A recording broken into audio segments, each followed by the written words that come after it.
Olá, sejam todos bem-vindos aqui no nosso canal. Eu me chamo Bruno e hoje nós vamos falar sobre liberdade. Você sabe qual é o caminho a se trilhar para obter a verdadeira liberdade? Se você não sabe, foca no vídeo que hoje você vai entender dois momentos e aparentemente contrastante em que pessoas e nações praticaram atos que conduziram elas à liberdade. Eu vou comentar e você tira no final do vídeo, você tira a sua própria conclusão de qual é o melhor caminho para a liberdade, certo? Primeiro, eu queria fazer um comentário sobre uma pessoa, que ela levou uma vida assim de uma forma admirável, e não só admirável, mas ela levou uma vida que nos serve muito de exemplo para o nosso dia a dia. O nome dela é Amaro, Ele era romano, ele entrou para o convento dos beneditinos aos 12 anos de idade. Ele foi morar, ele conheceu São Bento na Europa, século V, e ele foi morar junto com São Bento. A família entregou ele para o convento, ele quis também, e levou uma vida de muita austeridade, muito silêncio, aceitando as incumbências que eram dadas para ele. E ele, Santo Amaro, ele levou uma vida de muita obediência. O que é obediência numa vida religiosa? É ela fazer o que o superior manda, ainda que não seja pecado. Só que isso na família também deve ser assim, Muitas vezes o pai nos manda fazer alguma coisa, a mãe nos manda fazer uma certa atividade, qualquer coisa que seja corriqueira do dia a dia, e às vezes a gente aceita com amor próprio ferido, outras vezes a gente olha aquilo e fala, não, tudo bem, vamos fazer mais, não sei. Outras vezes a gente faz de olho fechado, porque está segundo os nossos conceitos. Então a gente vê aquilo e fala, não, isso aqui é bom que seja feito assim. Só que na vida religiosa não é assim. Sendo ou não sendo, o ideal é que você não preste atenção e você não se preocupe com o que realmente vai acontecer ou com o que realmente aquilo importa ou não. Você simplesmente vai e faz, não sendo pecado. E ele, Santo Amaro, levou uma vida tão exemplar nessa matéria que ele foi convidado futuramente por São Bento a assumir a principal casa dele antes de ele ir para Monte Cassino, que era Subiaco. Eu estive em Subiaco, no ano de 2016, 17, e lá é uma maravilha. Para vocês terem ideia, para você chegar do pé da cidade, onde nem era cidade na época dele, era nem vila, ali era um portal mais ou menos, em que a floresta mais ou menos dali para frente fechava a floresta, e eram montanhas, é um vale assim que vocês não fazem ideia. É um vale gigantesco. Quando você chega lá em cima que você se dá conta do tamanho do vale. É um negócio assim de, sei lá, posso estar chutando muito errado, mas mais ou menos de uns 500 metros de profundidade, do topo da montanha até o fundo do vale. E é uma encosta, e todo o convento, o mosteiro, é construído em volta da rocha, assim, circulando a montanha, e tudo feito em pedra. Uma coisa que você fala assim, eles venceram aqui a lei da natureza. E de fato, não só da natureza, mas venceram ali algumas leis espirituais, assim podemos dizer, porque o que eles fizeram ali de imponderável, eles marcaram o sobrenatural na pedra. Tanto assim que quando você chega lá, você vê as pessoas, é engraçado, você vê os turistas conversando tudo em voz baixa. Só que ninguém fala. Ali, lógico que assim, é implícito, você olha aquilo e fala, não, aqui é um lugar de silêncio. Mas não tem nenhuma placa lá, por favor, silêncio. Não, você chega lá e percebe, você sente aquilo. As rochas falam conosco no silêncio. Esse imponderável é feito e é marcado pela força de alma de uma pessoa que realmente prega e vive e consegue transmitir aquilo. Nós falamos muitas vezes de liberdade e tentamos conceituar a liberdade como algo que nós temos total direito e total força moral e total meios e total aprovação para a gente fazer o que a gente quer. E liberdade não é isso. Liberdade, um dos conceitos de liberdade, é a capacidade de você fazer aquilo que te torna, que te mantém na flexibilidade de poder viver uma vida tranquila, de poder fazer o que realmente você quer, né? Isso é liberdade também, né? Há muitos conceitos de liberdade em que a gente vê por aí, mas o conceito de liberdade mais próprio ao ser humano não é a capacidade de fazer o que quer em todo momento, do jeito que quer. Não. É você ter a capacidade de praticar o bem, de poder você fazer tudo aquilo que é bom, certo? Então, quando a gente diz assim, eu sou livre para fazer o que eu quiser, sim, para fazer aquilo que você quiser dentro daquilo que é bom, não dentro daquilo que é mal. Porque dentro daquilo que é mal, você consegue, você tem meios para praticar o ato mal, tem meios, mas isso não é liberdade. Porque se a gente entende que liberdade é ter a capacidade, a potência de fazer algo que você gosta, que você quer, sempre que você quiser. Então, quando você faz algo mal, algo errado, aí também entra aquele ponto, né? E quem disse que isso é errado? É o comum dos homens, né?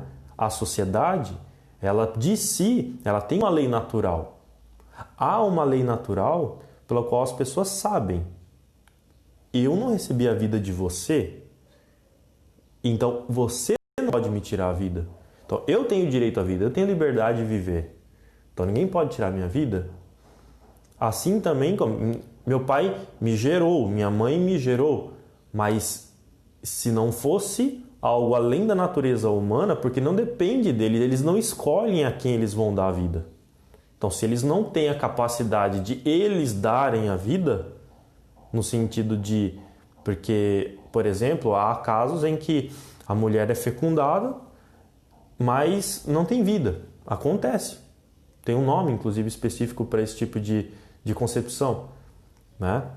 Então, se nós temos a capacidade de praticar o bem, e a gente vai poder repetir aquele ato mais vezes. Agora, se nós não temos a capacidade de praticar o bem, ou melhor dizendo, se a gente pratica um ato mal, a gente perde a liberdade, porque a gente não vai poder praticar novamente.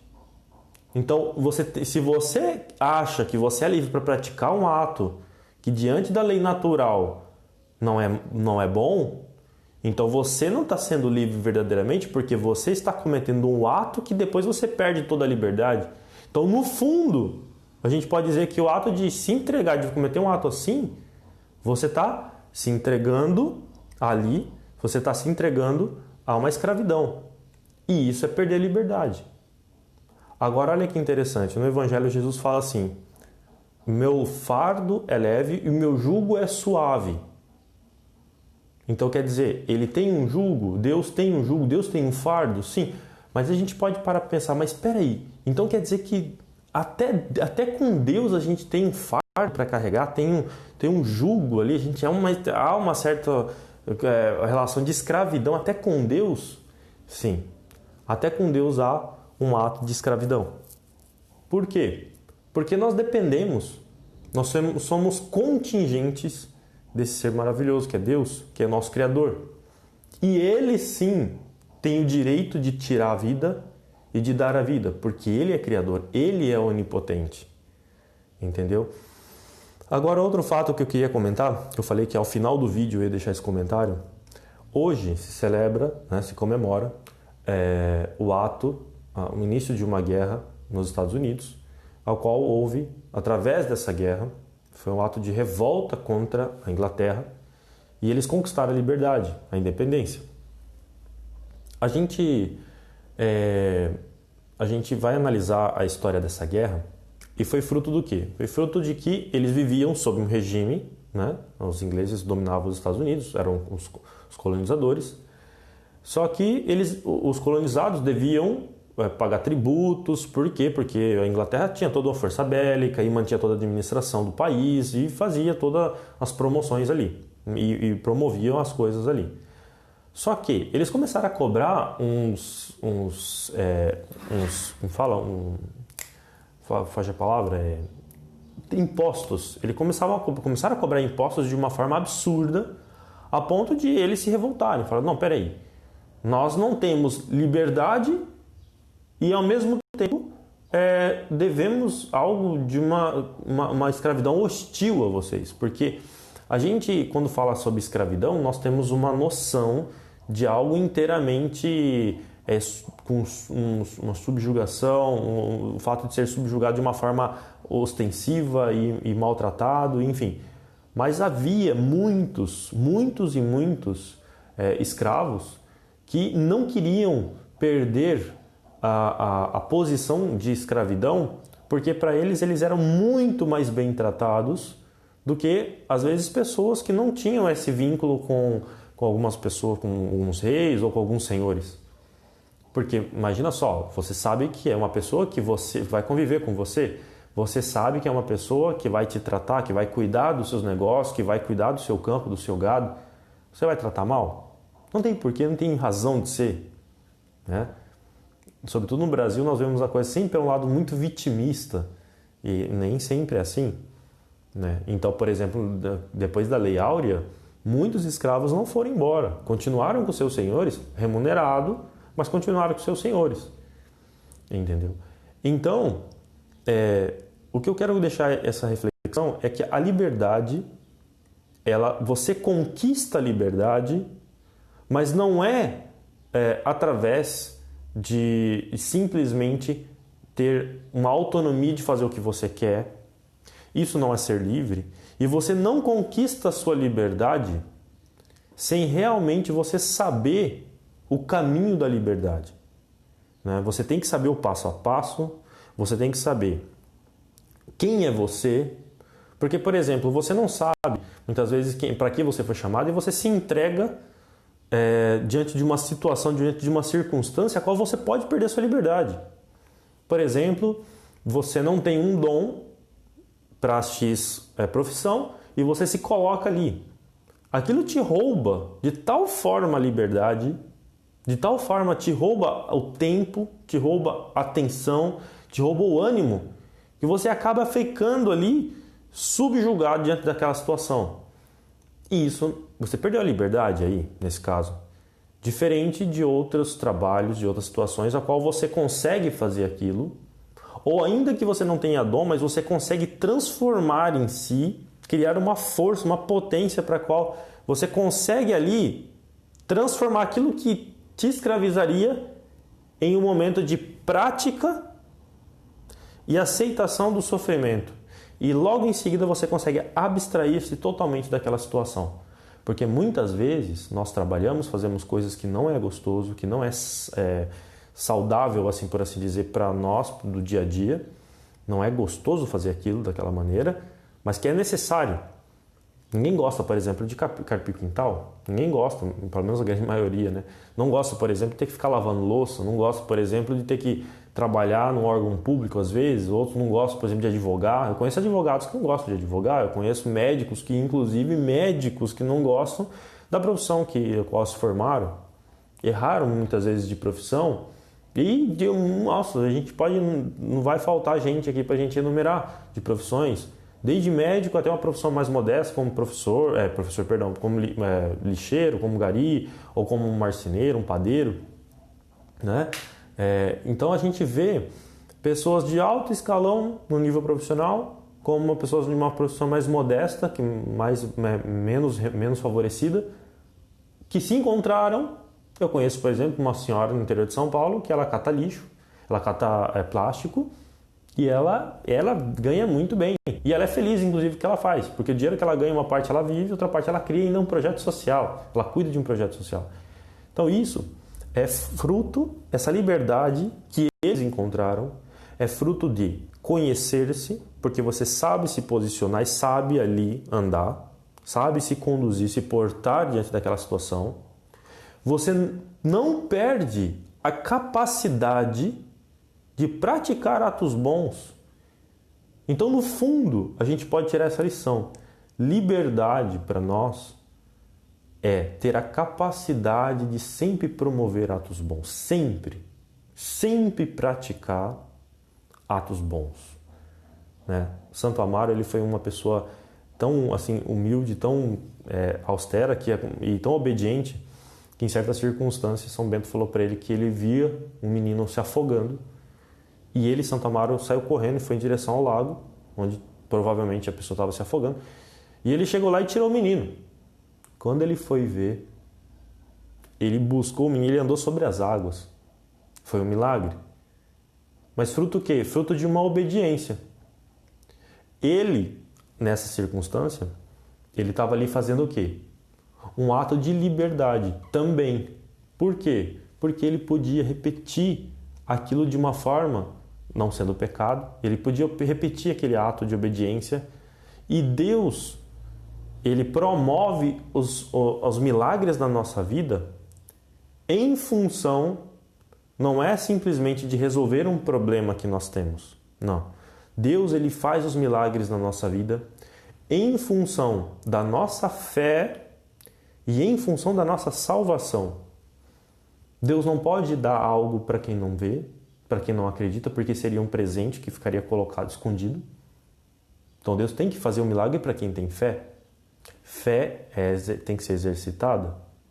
E Deus tem que fazer em função da salvação da alma da pessoa, porque se aquilo não for servir de salvação, também é um ato vão. Fazer cosquinha no ego da pessoa, isso aí é coisa de criança, né? Então eu queria deixar essa reflexão de hoje. Liberdade é a capacidade de praticar atos bons. Então, por favor, se inscreva no nosso canal, né? Deixe o seu curte aí, deixe o seu like, faça um comentário e compartilhe o vídeo para ajudar ao crescimento do canal. Tá bom? Valeu, galera. Bom dia para vocês e bom final de semana. E amanhã temos mais aí.